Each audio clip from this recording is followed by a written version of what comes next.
大家好，我是阿切，做一个温暖的厨师。万万没想到方便面上锅蒸一蒸，出锅这么好吃。感兴趣的朋友就一起跟着我的视频来了解一下吧。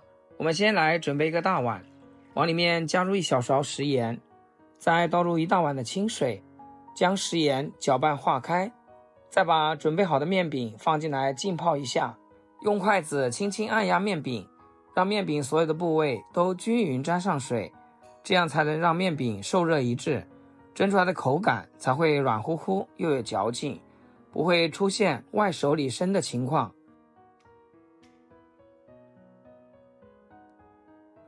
这里我准备了2包方便面，等蒸锅上气之后，放入面饼，盖上盖子蒸10分钟。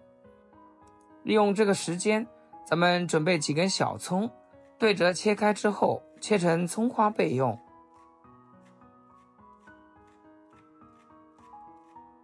几粒去皮大蒜籽先拍一拍，释放出蒜香味，再切成蒜末备用。可以吃辣的朋友准备3-5个小米椒，切成辣椒圈备用。这个时候碗里面打入4颗鸡蛋，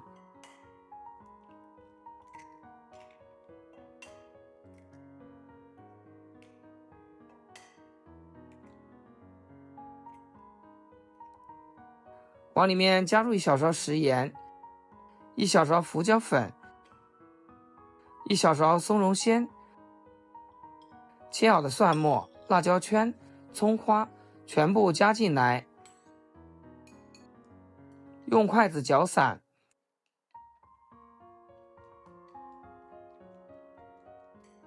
搅至像这种细腻的状态就可以，先给它放一边。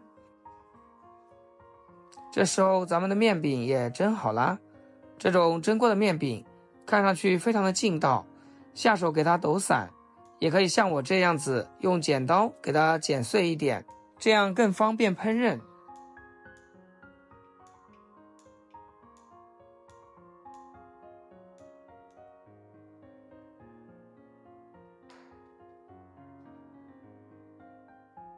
咱们起锅烧油，油的量可以稍微多一点，把这个方便面放进锅中，再用筷子给它整理平整。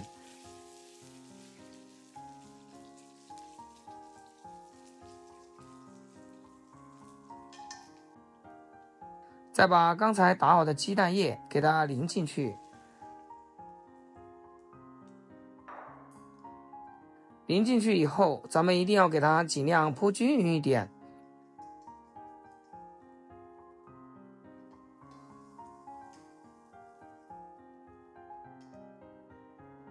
然后盖上盖子，一定要开小火慢慢的煎，火大了就容易把它煎糊了。煎的时候可以像我这样子，给它晃动一下锅，这样底部就能受热更均匀。把一面煎至金黄以后，咱们再来翻个面，看着就特别有食欲。咱们继续保持中小火慢煎。亲爱的朋友们，制作视频不易，阿健每天分享简单实用的家常菜。要是今天这个视频对你厨艺有所提升的话，记得给阿健点个 like 或者评论转发出去，让更多朋友看到。非常感谢大家支持和鼓励。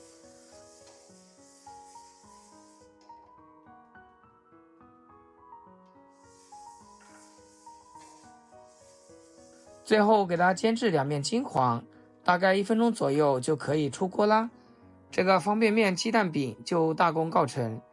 您瞧这成品，金黄焦香的外皮，切开后内里软嫩蓬松，方便面的劲道和鸡蛋的鲜香完美融合，营养特别的均衡，颜色也特别漂亮，当做早餐配一杯热豆浆，开启活力满满的一天。当做晚餐也是简单快手，不用费多少功夫就能填饱肚子，真是不错的选择。家里有小朋友的还可以给他改成喜欢吃的形状，星星、爱心、小花朵都可以，瞬间就能勾起娃的食欲，再也不愁孩子不爱吃饭了。好啦，今天就分享到这里，咱们下期见。视频最后祝大家天天开心，8颗牙齿晒太阳。